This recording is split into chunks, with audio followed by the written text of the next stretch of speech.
Welcome back to the Club Calling Show, brought to you by Sky Bet. If you want to get involved, click the link down below and join our Discord. We're on to the first caller. Right, first up, we got the Chelsea fan. Saif is on the line. Let's go. Saif, what's your thoughts? Thanks for having me.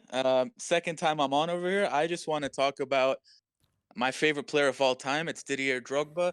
I've been a Chelsea fan since 2008, and I feel like, Rory, we need to fix the reputation of our legend.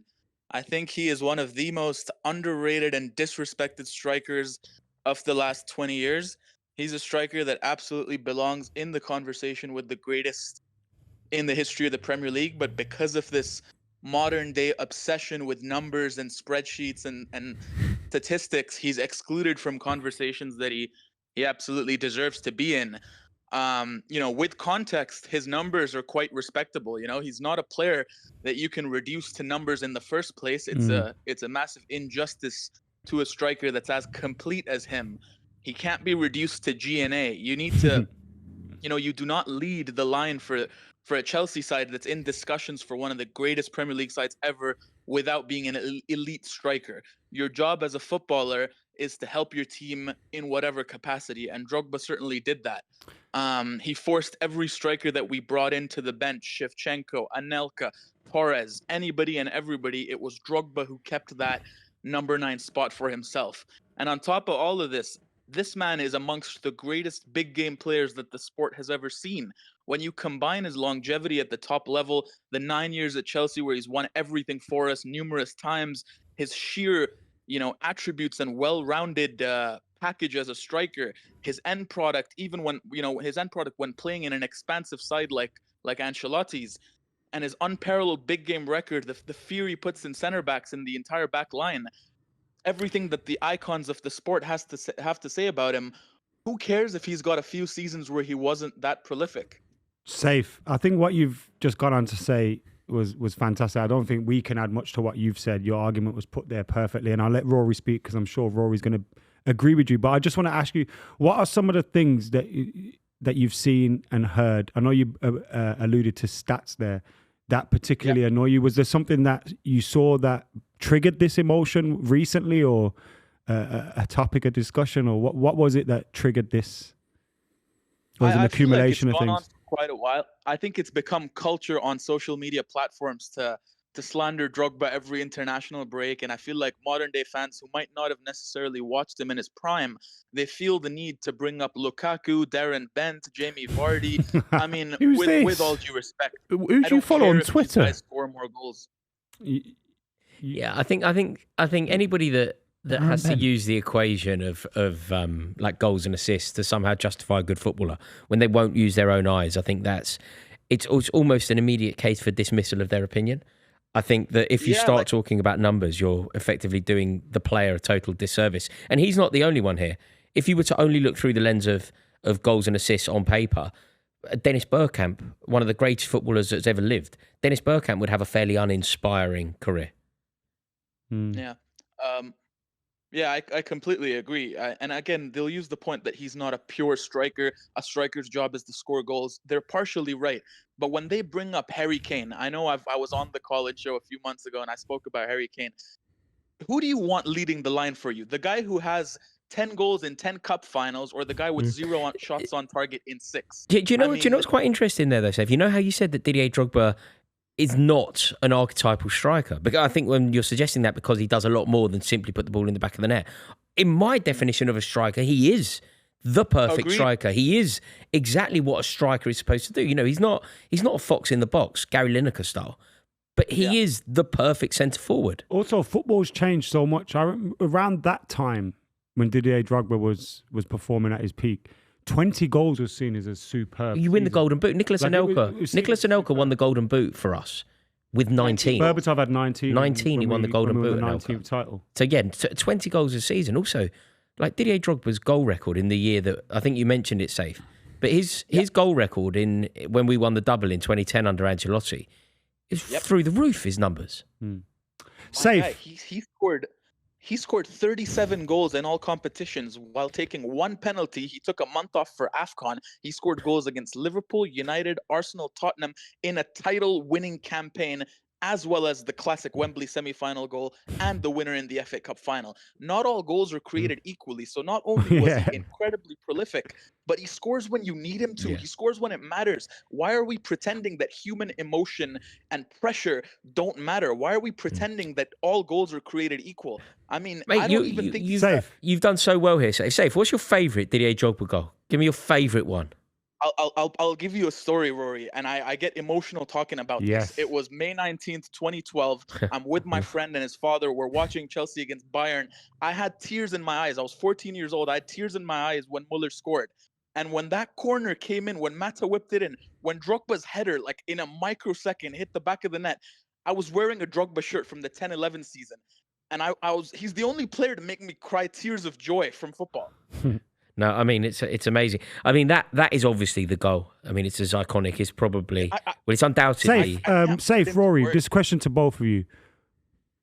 You can give me a number or top 3 or top 5, whatever. Where does Didier Drogba sit amongst the Premier? Because we've all discussed he's underrated and people overlook him. Where does he sit in the Premier League list for you?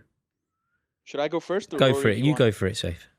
I'm going to say, Adam, your question, I know I'm dragging the call on here, but your question, the answer depends on if you're asking me purely what they've done in the Premier League, or is it everything they've done at Chelsea in all competitions, being a Premier League footballer? Is it English football? Is it just the Premier League, or is it everything? If it's just the Premier League, look, I'll put Rooney, Aguero, and Henry ahead of him, maybe a couple others. But if you're factoring in the Champions League and all the cup competitions, I have to put Drogba in the top 5. I have to. If it's the number 9s, and even if it's just strikers, forwards, inside forwards included, I know this is gonna go down very negatively with some rival fans, but he has to go above Harry Kane.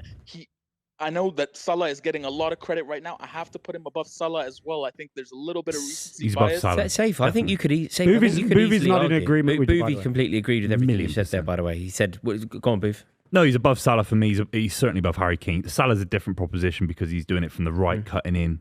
But you want to play for Didier Drogba. You want to play with Didier Drogba. With Harry Kane, I'm not quite sure. I think there is a conversation, Safe. You know how you were giving different metrics to suggest how good he was. You said if you're comparing him to maybe players only in the Premier League, there is a particular conversation where Didier Drogba is the best in terms of what he can do when it most matters. I think you could easily argue. I don't even think it's a hard case to argue that he is the best centre forward in the world.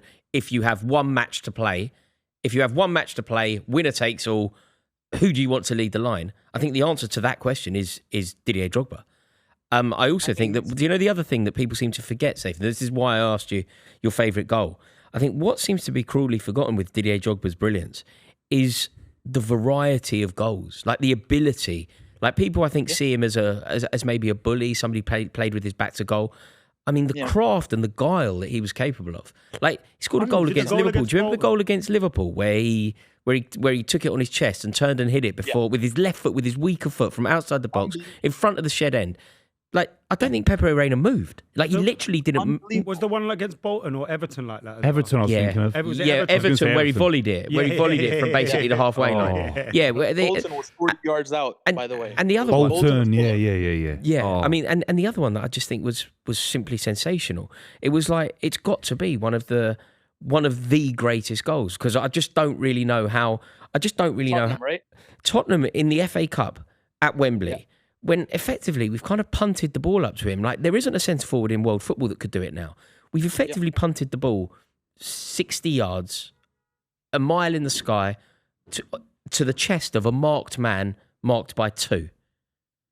He's taking it down on his chest perfectly. Bang. Like, the ball's a mile in the sky. Takes it down his chest. Bang. Pulls the ball wide with his right foot, going away from goal, taking it onto his left foot. Everything is now very difficult, right? He's going away from goal onto his weaker foot, marked by 2 men, having just pulled it down from a mile in the sky. He just leathers it into the top corner from like the most acute, awkward angle against a very good goalkeeper in the FA Cup against our biggest rivals. It's the stuff of legend in a semi-final. Yeah, I agree. 10 moments like that? Yeah, he's got 10 moments. More than that. He's got 10 moments like that. Big moments. Top tier At moments. least 10. I mean, he's got 10, like, we beat Arsenal which was always like a big deal for us, particularly when he was playing, because we were just catching them up. We beat Arsenal in Cardiff just because of him. He also, if he doesn't get sent off in Moscow, the game's probably a bit different as well. I mean, Henry had 0 goals in finals. Aguero had 1. Safe, it's a great call. I Ballon mean, does none. The only problem with Safe's call is you did all the heavy lifting there, sir. That was a fantastic call. That's what this Spoken show's brilliantly. about. Yeah. That's what this show's about. Do call back. Thank you so much. Thank you, mate. Absolutely. Thanks so much. Absolutely. The next caller's got a lot to live up to after that. No, it was a great call. And I mean, talking about, it's quite nice to hear somebody, and I think I'm right in suggesting that Safe's certainly a lot younger than me, just because he spoke about falling in love with Chelsea in about 08, I think he said. I think he said he was around 10, but it's lovely 11, for me to hear. I'm assuming here that he's a lot younger than me. I love to hear Chelsea fans speak as passionately about Drogba, even when they're that much younger. He was 14 when Munich happened. That was he's so 14. imagine that's your formative moment in football, to have that when you're a But kid it's growing great. up. It's amazing. great. It's great that he appreciates it. Yeah, You know what I mean? yeah. It's fantastic. Yeah, amazing. Should we move on to Nate? What you want to discuss today, yeah. Nate? I wanted to discuss how I think Salah should and will win the Ballon d'Or this year. Okay. Who's the main competition at the moment for the Ballon d'Or? Yamal, Rafinha. Dembele, if Paris Saint-Germain win the European Cup, Dembele. Yeah. See, all the ones that you expect, like if Barcelona are in the final, you go, or Rafinha, you go, maybe one of them could pick it up if Barcelona win it. But a lot of it's like Salah dropped out of the Champions League, but because all of his main competitors have, he's kind of still. Is he the best footballer in the world? I think sometimes it's too politicised. Who's the best footballer in the world every year? For me, Messi should have won it 15 years in a row. That's my opinion. The only thing Who's stopping the me best from saying Yamal is the best player in the world is his age, and I think I have to stop. I think Yamal's better than Salah. Is Yamal better than think so. Ousmane Dembele if Dembele scores a winner in a European Cup final? I think Yamal's better from what I've seen for Spain as well. He's not had a better season, that's for sure. Oh, mate, he scored goals galore, won them the league. No, I mean if Dembele wins them the Champions League. Dembele's had a better yeah. season, yeah, but Yamal's won the league title. I think he's a better so's footballer. Dembele. Yeah, but I think he's a better footballer. I mean, It's a very marginal debate, but I think Yamal's a better footballer. Why do you think it should be Mohamed Salah? I just think Salah's achievements this season have just been absolutely ridiculous. I mean, just to list a few. So, of course, he's the Premier League Player of the Season, which, you know, in the hardest league in the world. He's got 57 GA in 52 games this season, which is unbelievable. He's the Golden Boot winner. He's the Playmaker Award winner in the Premier League. He's the only player in Prem history to win both in 2 seasons. Now, as you know, he literally just equaled the record for most Prem GA in a season ever. And that was a 42-game season. He broke the one in the 38-game season earlier. Yeah, I think there's something in this, Nate. It's all very Prem-centric, though, isn't it? Lots of GA. There's no doubt that Mohamed Salah was the best player in the world at one point this season. There's no doubt. They were like, I'd say up until Christmas, he was the best. Ultimately, though, I was buying Christmas presents. Is the fact that Liverpool dropped out of the Champions League early by their standards. They finished top of the group, didn't they? And then they still went out against PSG. Is that going to scupper his chance of winning the Ballon d'Or? Should it? I think if Barcelona had won the Champions League, I think it would have been quite difficult because I think Rafinha and Lamine Yamal would have been probably like pretty much they would have had one hand on it. But I think the fact that they've gone out of the Champions League now, I think they were the only 2 clear ones rivaling him. I think Dembele is preposterous. He was I'm sorry. Dembele was getting clowned until about January. I mean, do you remember him getting sent off against Bayern Munich in the league phase and stuff? Didn't start against Arsenal, did he, in the group stage? No, he's left out of the squad by Enrique. That Ballon d'Or's got to be a whole season, hasn't it? But where was Salah? If it's got to be a whole season, that Salah's entire season wasn't at the standard that it was in the beginning of the season, was it? No, but it was still a high level. Yeah. Look, Nate, I mean, I'm discussing this because I don't think it's a massive shout. I think that you could be right. And I think on some level, Mohamed Salah deserves it. I know that it shouldn't necessarily be given this way, but we know that it is. I think that Mohamed Salah could well deserve it cumulatively. I kind of think both Mohamed Salah and Harry Kane deserve it cumulatively. I feel like, you know, the way Luka Modric won it, or DiCaprio winning the Oscar. Yeah. Scorsese for The Departed. Scorsese Not his best film. Not his best film. Giggs when he got the sports personality. Yeah, about 2 goals that season. Yeah. I think Over Ronnie O'Sullivan. You could easily argue that Mohamed Salah deserves it cumulatively. And maybe this is the year that he gets it. Although, Nate, we know what happens here.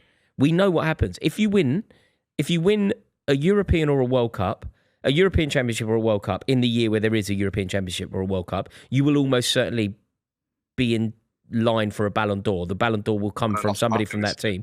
And when there is no international tournament, it will probably come from the team that wins the European Cup.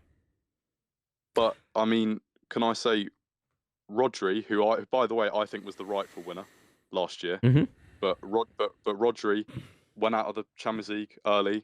He arguably got dominated by Kobbie Mainoo of all people in the FA Cup final. No, but he won it for Spain. Of all people, it was the Spain thing. Bastard. It was. Do you know the point that I was just making? Then it will almost definitely come from. I understand that, but I mean, there isn't that this season though. To be fair, no. So when there isn't that, it will be the Champions League.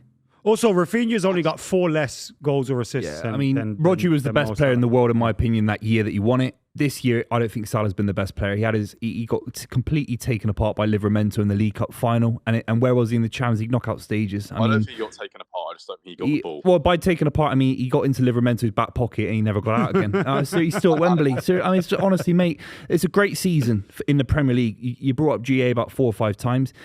Big memorable moments. A League Cup final at Wembley. Buvey, what about if it comes down? Buvey, what about if it comes to this though?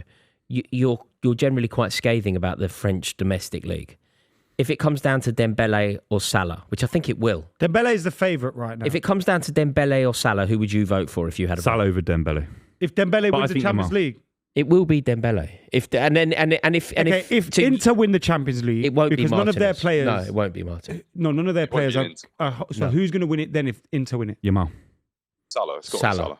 No, Yamal just won the league title in Spain, and he won the championships. To it. Lamine is the closest to it in my personal. Because he's better than Salah as well, by the way. I mean, that's just the simple argument. Who's the best footballer in the world? I'm saying this. He will be better than Salah, or he obviously will be better than Salah. Like he is now. I think we're talking about someone that will be top 3 of all time by the time he retires. It's absolutely ridiculous. And can I say, yeah, of course he will. Of course he will.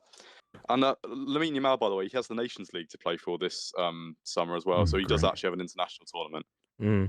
Yeah, I think I'm in agreement with you, Nate, over Buvey. I think I believe that it should be Mohamed Salah. I would vote for Salah, but I also know that it will be Dembele. History has taught us that it will be Dembele if PSG win. I just don't think it can be.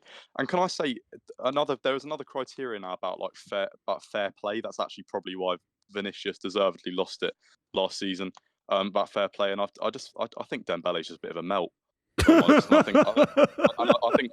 think Salah's doing PR over time. Speaking to like France football. And by the way, Mohamed Salah with Sky Bet is 7-1 to win it. Yeah.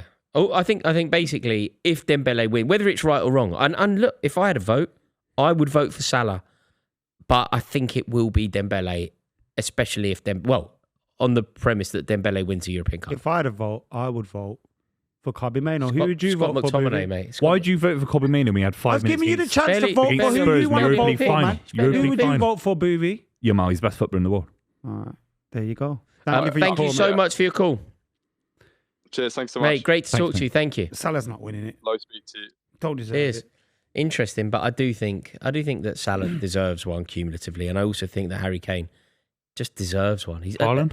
At some point, Haaland should have won one. Haaland doesn't deserve it anymore. Not cumulatively. No, not now. Haaland should have won it. He was robbed of it. The year that Messi won it. The year that Messi won it, when Haaland won a treble, of course he should have won the Ballon d'Or. Of course, that's crazy, isn't it? Yeah, no, wild. Should we go to the lines?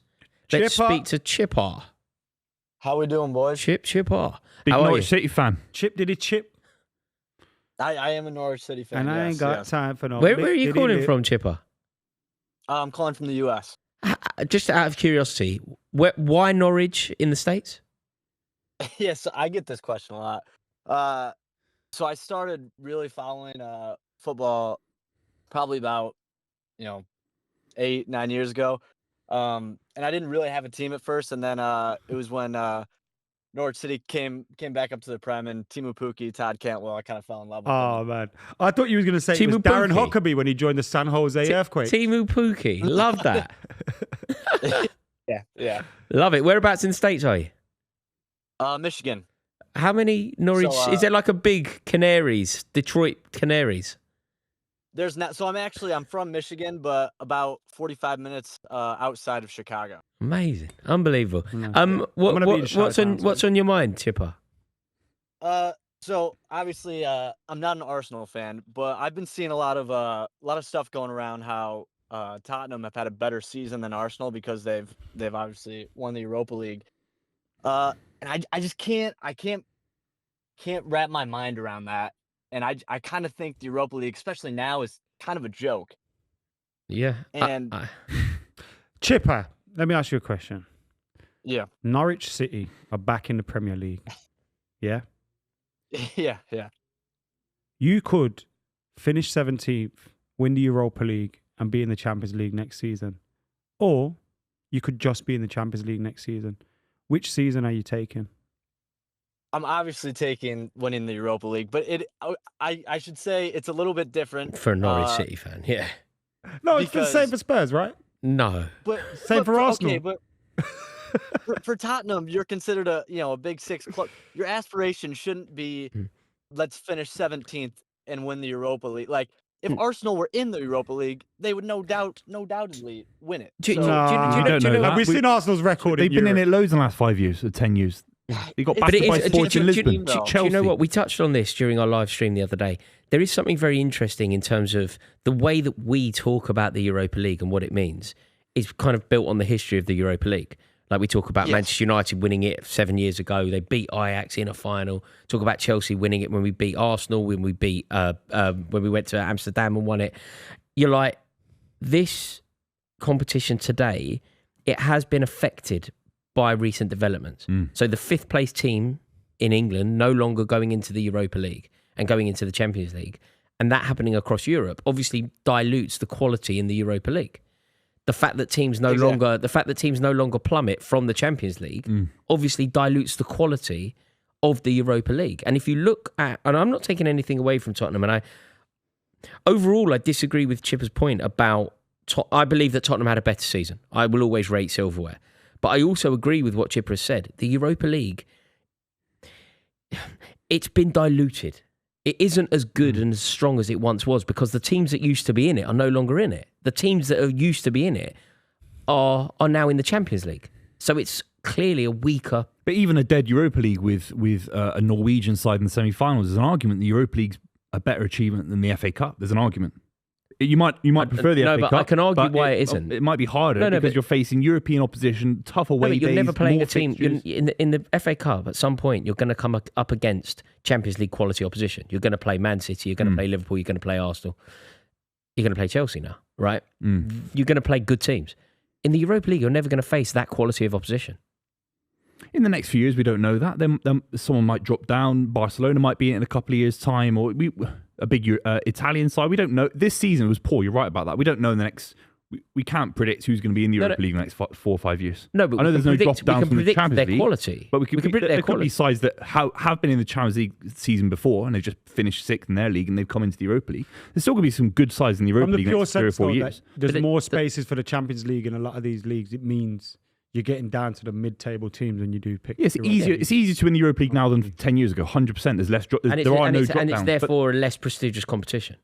Until I've seen it for 4 or 5 years, there could be some like next season's Europa League. I don't know who's going to be in it, but it could be difficult. Could be really challenging from all the other leagues. No, I mean it will.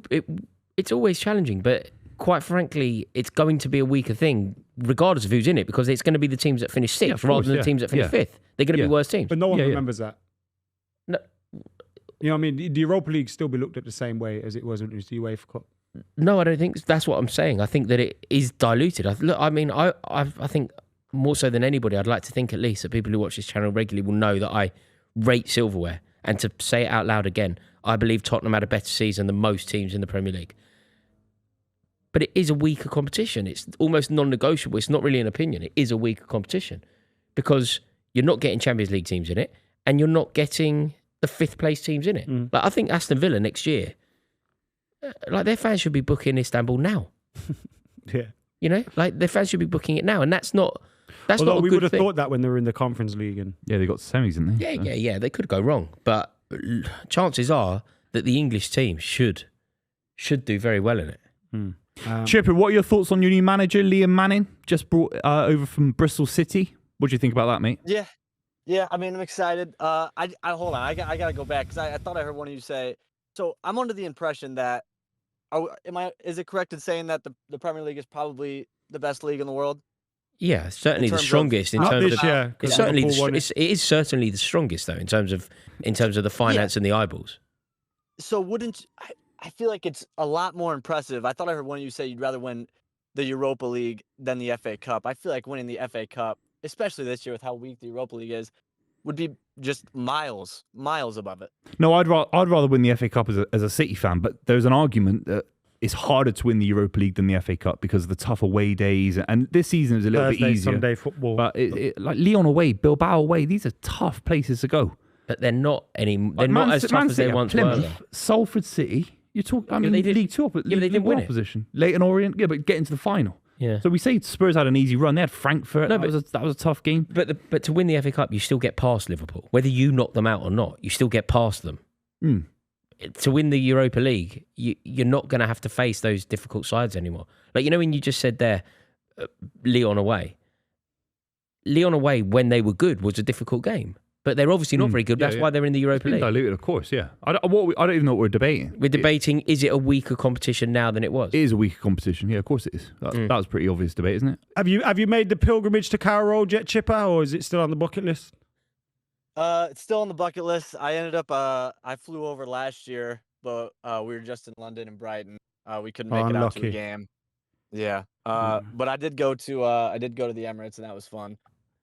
Did Arsenal Again, no, lose? not an Arsenal fan. It was against Brentford. It was 2-1. I'm starting to think you're an Arsenal fan, you know. No, You've been rumbled, Chipper. You're an Arsenal fan. I'm not, but I have a couple buddies who are, and I agree with them. It's just like finishing 17th and winning a competition where you face Bodo, Manchester United, who's Listen, yeah, Chipper, this call's ending right now. If you're going to start disrespecting the greatest football club on this planet, your time is up, my friend. But Chipper, thank you so much for your time. It was a great call, and we really appreciate it. And hopefully speak to you again soon. Yeah. Thank you very much. That was a good call. We've had some very good callers today. Now we got Raphael up next, a Man United fan. Got a lot to live up to. These calls have been good. Raphael, what you want to say? Hi. Hi. How are you guys doing? We're great. Thank you very much, Rafa. How are you? I'm good. Where are you calling from, Raphael? Well, I think Adam would be happy to hear I'm calling from Soprano territory. New Jersey? Yeah. New Jersey. That's right. Very Yes, nice. lad. I'm there again. Meet you in the summer. Bada Bing. You going to the game? I'm trying, man. I've been bummed out these last few months. It's kind of destroyed my appetite, but Yeah, maybe. but you know what? We'll see, hopefully. You can go to the game. Don't even need a ticket. Just go to the tailgate. Go meet some United fans. Have a few. You don't even have to worry about the game. The game's the worst part of it all. You know what I mean? That's right. That's how it is. What do you want to discuss today, Raphael? Well, it was interesting because I was going through the Discord chat the other day, and I saw some flames on Ole Gunnar Solskjaer as Manchester United manager. So my claim is that he deserved far more backing than he actually got. And I can make the case. I think that to preface this is not me doing revisionism. Mm-hmm. You know, I know a lot of people in recent years, they've, been kinder to him, like, oh, maybe I judged him too harshly. But I thought at the time that he was doing a pretty solid job and he deserved far more respect than he got. And the reason why I say he deserved more backing specifically is because if you actually look at it from the day he was appointed, which was Christmas 2018, I believe, to the Europa League final, which was, or the summer after the Europa League final, which was like July 2021. The one where we got Cristiano Ronaldo and stuff on it. Right, that's the one, yeah. Most people would agree that the squad that he inherited was in need of extreme major surgery because that was a team that, I think the team we have now isn't good, but at least it's mainly comprised of one manager. The team he inherited had some players from Fergie. So look at that 2.5-year spell. We brought in 3 first-team players, 3 first-11 players. That was Maguire, Wan-Bissaka, and Bruno Fernandes. Everybody else, whether it was Daniel James, Donny van de Beek, Alex Telles, a 16-year-old Amad Diallo for £40 million, some brilliant business there. Polistri, if you remember him. Gary, Yeah, these were all players that either A, were not meant to be starting, or B, he didn't want. I mean, the Van de Beek deal for pounds. We were supposed to get Grealish, weren't we? And then the Real Madrid move fell through in the January. Villa stayed up, so then Grealish price went up, and United kind of spent the money they had set aside for Grealish on Donny van de Beek. But I do feel like the Europa League final was kind of the tipping point for him. If we win that trophy, go into the next season, feeling a little bit better by ourselves, we probably don't feel the need to jump into that Cristiano Ronaldo signing. Cavani keeps his head. I think things look very differently, but we did get to that point. Do you remember the game against Watford where Bruno kind of went ahead of him and was kind of apologising we did get to that point, and once we got there, I think the decision had to be made. But I do think he deserves a bit more credit. I can't remember the chronology of it. Did you go into that Europa League final against Villarreal needing victory to qualify for the Champions League? I don't. Or were you already? No, because when Ronaldo came, we were in the Champions League. So you were already a Champions League side. I'm surprised that you see that final as being so significant. It's because of kind of, if you end that season with Champions League and a trophy, and it's just the way the final went. We missed some big chances. Then the penalty shootout, the whole De Gea thing. People were questioning whether he should have brought Dean Henderson on for the penalty shootout. And there was a lot of things building up to that. And then the way that final went, it was very flat. And to have that ending, I think that kind of trickled into the new season. Whereas if you end it on a positive note with the trophy, you go into the new season with a little bit of a bounce. And we signed Varane, and I remember feeling the feeling at Old Trafford. Was it Leeds? Yeah, where we unveiled Varane. Pogba had the game of his life. He got like 4 assists, and there was a big feeling going into it. And then you bring Ronaldo. Game of his Man United life. Yeah, you bring Ronaldo in, and it kind of changed everything. Yeah, that's right. Yeah, interesting. Maybe, what do you think, Buvey? You've got strong feelings on all things United usually. Do you agree with Raphael that Ole Gunnar Solskjaer deserves more respect, or do you think that he was just an abject manager? He deserves more respect in terms of it's the best Man United side I've probably seen since Ferguson in terms of the brand of play. But actually, when you go into it, I mean, there were some really heavy losses at the end, a little bit naive. Was it the best? Hang on, is that right? The best brand of football. Not trophy-wise, but I enjoyed going to Old Trafford. Yeah, but more. Van Gaal was pragmatic. Mourinho was a little bit negative. David Moyes obviously was nowhere near. Can't count the caretaker manager he got like top 4 more than anyone, I think, like consecutively. Ten Hag, maybe a period of time where it was okay. Like in terms, I'm talking about just how it looked as an aesthetic quality. But ultimately, you can't back someone with more. They gave him a lot of money. You brought up all these signings at Tellez and all that. Like these are expensive signings, and he was still nowhere near good enough. So you don't want to back someone that's not the right manager anyway, do you? It was. How are you feeling about the club generally now, Raphael? You feeling positive for the new season, or is this the pits? Hey, Raphael, we just lost against the Asian All-Stars. That's good, isn't it? I saw the result this morning. Yeah. Bring on. But to be fair, they were the All-Stars.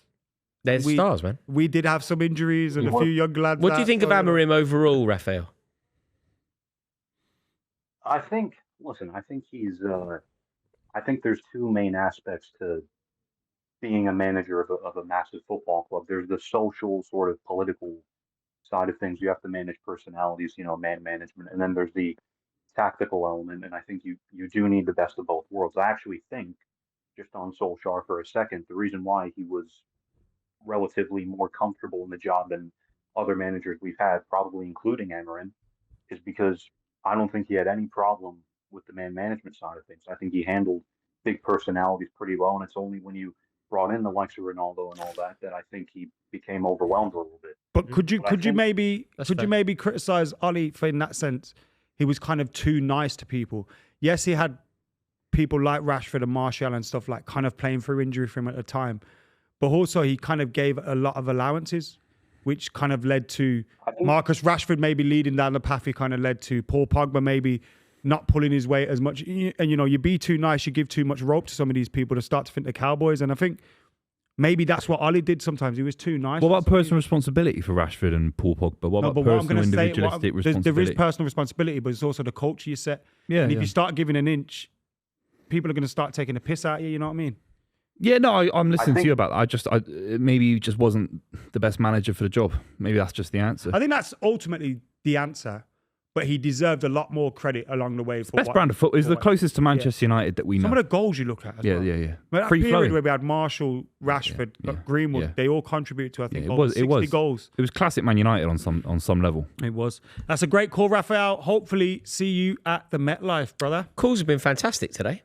Yeah, really good. Have a good one. Cheers, mate. Good luck. Thank you, mate.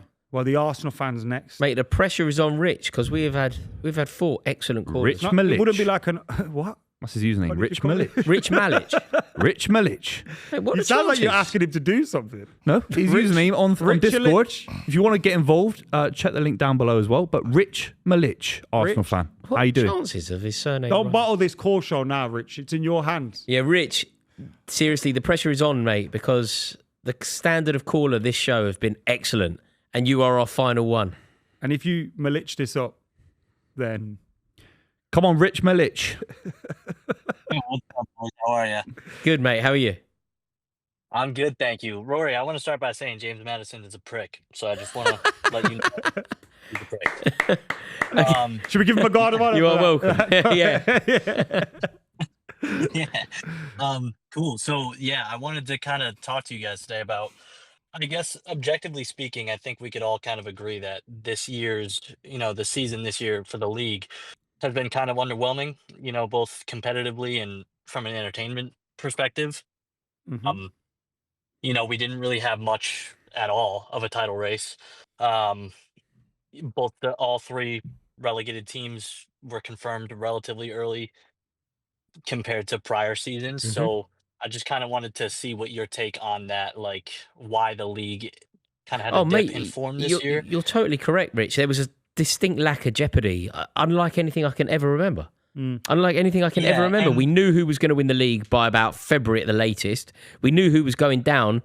I mean, some would say that we knew who was going down before a ball was kicked. I think a big part of that reason, Rich, is not us 3 people as individuals, but the clubs that we support around this table falling off so badly. I think Manchester United obviously hold a lot of attraction to the league. A lot of audiences want to see how they're going on, whether it's good or bad. And United just kind of being irrelevant this year. We lost so many games that people didn't even have fun with us losing anymore. You know what I mean? And I wasn't even surprised with us losing. Then you look at Man City, who, not long won a treble, 4 times in a row champions. They fall off massively. Yeah, Man City and Arsenal in particular really let themselves down because it would have been an What does that say about our club? No, we're saying they let themselves down because last year they were first and second, and this year they were second. But the reason why I say the reason I'm saying they let themselves down and therefore the league down is because it sounds weird, like I'm yeah. insulating our criticism and giving it all to Buvey, which isn't the case at all. We'll come on to our clubs, but the reason why, if Manchester City had even been close to what they should have been, it would have been a fascinating title race because it would have been amazing to see how Liverpool and Arne Slot coped if they could hear hooves in their ears, if they could hear somebody galloping behind them, chasing them, hunting them down, which Man City do so brilliantly. It would have been great to see how they would have reacted to this pressure. And Man City didn't do that, and nobody could have predicted them not doing that. Equally, Arsenal, if you had said to an Arsenal fan at the beginning of the season, who's going to win the league and it won't be Man City, I feel like every single one of them would have said Arsenal. Oh, easy. Yeah. So it's a shame. I'm an Arsenal fan. So this season, like going into this season, every time someone asked me, I kind of really believed that we would win it this year. Obviously, the injuries really hampered us. But that kind of leads into like the overarching thing that I was trying to bring to attention is I feel like a big reason is obviously with the injuries, also the kind of financial setting of the league as a whole.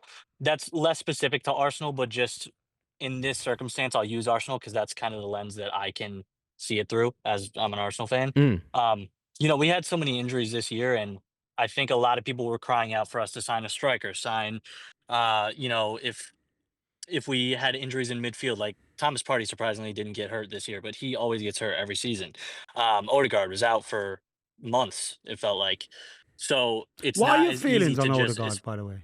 Because it feels like Arsenal fans are so split on him. Like I admire him as a footballing talent, but can also admit he probably fell off this season. Sorry for derailing this, but No, no worries. I love Martin Odegaard. I think he's been fantastic every season up until this season. And I think there's a number of things that could have went into that drop off in form. He had an injury, his ankle was injured, and that's probably not an easy thing to come back from. I'm not an athlete by any means, but I can assume that, when you're playing at the top level, you're playing 2 games a week. It's hard to just bounce right back into form, and then even mentally, that's probably hard for you to notice if you don't Mm. start kicking off where you left off. It's probably even harder to get back on where you were.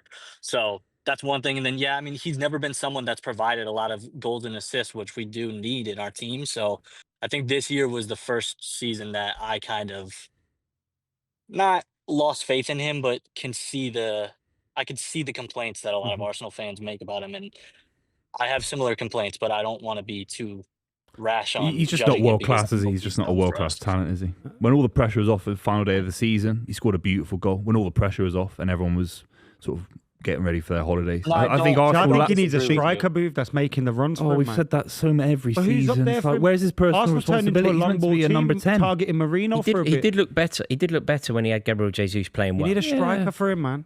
You can't just have him. But going back to the question, it's like this. If this is Arsenal's best player, Odegaard, then that's the reason that the league's suffering. There's a lack of world class talent. No, Arsenal used to have I don't Pires, think he is our Longberg, best player. Henry. Okay, so it's It's not. not their fault. You can't always have a generational set of players, but all these big clubs, Man United have got no world class players. City have got a few that have been injured, and De Bruyne's leaving. Chelsea have probably got one world class player, if that, called Palmer. There's just a lack of world class players at his So sides. this goes to Rich and Buvey. So do you think the league will be more entertaining once the big six in quotation marks fix up? Is this the end of the traditional big six? Are we just got to get? Do we have to just get used to the fact that it's going to be a mix and a match, and this is the league now, or are we dependent on the big teams performing for the league to feel exciting?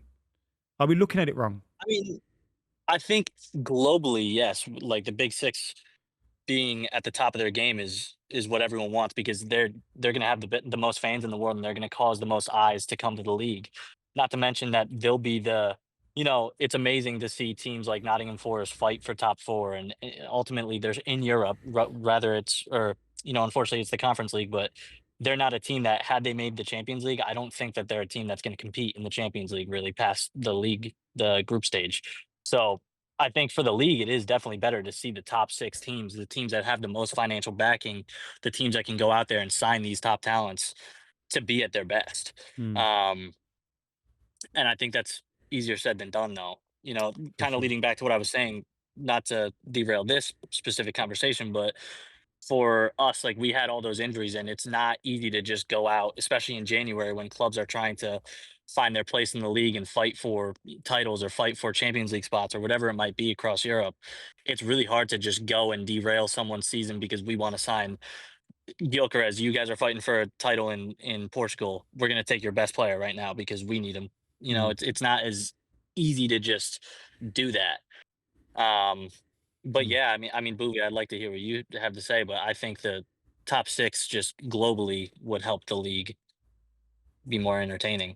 And are we doing it wrong if we're relying on? I don't know. Is it a big six? I mean, how can you be a big six if 2 of the big 6 are nearly relegated this Also, season? Spurs aren't a big. And when's the last time the big 6 all finished in the top 6 places? I mean, that must be years now. You've had Leicester City come 5th. You've had Aston Villa break it. Newcastle have broken it twice in the last 3 years. The big 6, I don't know if it really counts. I just want to see world-class players in the league. Salah's a world-class player. Haaland's a world-class player. Rodri will be. The Premier League will be interesting when there's more world-class players in the league. Arsenal have only got one or two. That's the reality of the situation. When I was a kid, there was about 20 world-class players in the Premier League. Yeah, we're going to wrap this call up now, but did you see Henry on Stick to Football? What did you make of his quote? He hates Arteta, doesn't he? Yeah, I don't mind that. Hates He's a mount. I don't think he necessarily hates Arteta. I think it's more so. I watched it on my way to work this morning. I mean, listen, that's the greatest player in our club's history, so he's allowed to think what he wants to think. Yeah, I know kind of where he's coming from. Like it's been forever since we have one trophy in the last 10 years, and it's an FA Cup. And for us to be as close as we've been in the last 3 seasons and have nothing to show for it, it's disappointing and it's very damning. And that does ultimately reflect on Arteta, but it's more it always makes me think that everyone that is calling for Arteta's head, like the grass is not always greener on the other side. I can't think of a manager that's available that we could sign that would put us in a better position. Conte. You know, like all the great managers. Conte goes to a team for a Juve, season or two Oh, and Juve. leaves because he doesn't. So what? He did it at Chelsea. Would Roy take that back? Would you admit, Rich, that this is Arteta's final chance of winning nothing? Like, he can't win nothing again. Absolutely. So hold on, are we suggesting, Rich, sorry to cut you off there, if Arteta finishes second next season, or third, gets quarters or semi-finals of the Champions League, he's a goner? Is that what we're suggesting? I think it would be the end of the road for this team. It's gone. It's hard to say that confirmed he's gone because, like I said, there's other things that come into it. We need to know that there's a replacement readily available. We need to know. Also, there's that always person would context. wanna Like bring in. Arsenal, in theory, could finish second with they could finish second with 96 points. They could lose a Champions League final in Budapest. That would be different. That would be a good season in a way, and you wouldn't necessarily have to sack him. But it can't be another season of excuses, just uninspiring stuff like this. Like, this has been There's really always underwhelming. excuses as well. This has been really underwhelming for Arsenal, and the fact that City didn't win the league, it really doesn't look good for Arteta that City don't win it, and it's not him. Like, you can almost get away with not winning the league to Guardiola. Yeah, you can't get away with not winning the league to the new kid. I think as fans that we kind of overlook is Arsenal's bored. If they get second or third again, Champions League guaranteed, and they have some runs in the cup, they don't give a shit. They're happy. I don't think their goal is necessarily to win titles and win trophies. Their goal is to just stay the Champions League club. So whilst our opinions on the outside as football fans might be, he's got to go. It's been 6-7 years of excuses. No, but the board might go. They kept Wenger for 10 years, didn't they? Yeah, he's our man. He got a Champions League for a long again. time. No, but it's the fans. I know that on some level there has been like a normalising of mediocrity, but the fans that I know, particularly if they're, especially fans who are, say, over 30, over 35, they've only really known Arsenal as a successful team. Not only known them, but their formative years as being Arsenal fans were winning doubles. Also, they go, we got Wenger out of here, so what's this prick done to say? You know, it starts becoming that. And Emery. Emery, of course. Yeah, it starts becoming that. But to be fair, Buvey made a very good point. It's not, people were calling for Wenger to be out for 5-10 years. Yeah. This is the first real season that we've had. Yeah, it would be ludicrous to do it now. Arteta don't have that credit in the bank that Wenger has. Yeah, he hasn't won two doubles. If they're 8th in October, they're in a world of pain. If they're 8th in October, he's in a world of pain. What, do you think he could go mid-season? I think if they're 8th, 10th, lose a couple of games. What about 4th? Forget 8th is extreme. No, 4th is what 4th, Adam but said, 12 points off the top. If he's out of the Champions League places and they're really getting banged every week, what about just Booth, on a more realistic one? Because I think this is interesting. What about if they're very much in the Champions League spaces, but they're out of the title race? Christmas. Yeah, they're out of the title race. I think as long as they're in the Champions League places, he'll always have a job there at Arsenal in the next couple of years. I think so. Unless the fans push it. The Arsenal fan didn't bottle it. He didn't bottle it. Yeah, great callers. Good call. Thank you very much, sir. Have we got voice notes? Take care. That was a fantastic group of callers. Really appreciate it. What we're going to do now is go into the voice note part of the show. Would you do us a favour? If you would like us to react to your voice note, click the link in the Discord below and you can find out all the information there. And we could be answering your thoughts next week. Let's dive into it. Hey lads, it's Dylan. No, I don't support a Premier League club. I support Birmingham City. But I just wanted to ask how long do you think it will take for Birmingham to reach the Premier League with the money we're spending now? I mean, we spent 35 million in League One, 15 on one player, on Jay Stansfield. We've got a rumoured 30 million transfer budget for this year, with Shea Adams rumoured to be returning. So, yeah, how long do you think we take to get back to the Premier League? And if we do you think we'll stay there? Thanks, lads. See you later. Well, go on, mate. I think Blues are here in 2 or 3 seasons. It could be 1 year. Look at Ipswich. It could be 1 year. If they get it right, if Che Adams is going there, wow. They could definitely bounce twice in a row, 100%. Yeah, I like Birmingham. I've fond memories there. Yeah. Claudio Pizarro scoring a winner. Joe Cole scoring a winner on Boxing Day. Ronaldo 1-0, I remember there vividly. I'd like Birmingham. Isn't that where William Gallas absolutely lost his head? St Andrews, where he went nuts, where he went absolutely nuts. And it was obviously Birmingham that did Arsenal a major mischief. Oh, yeah, Obafemi Martins. Which defender did he slap in the head? Yeah, he ruffled his hair. It's amazing. Who was it? Mertesacker. Squalacci. Mertesacker. Gal dem Squalacci. Yeah, no, mate, it was...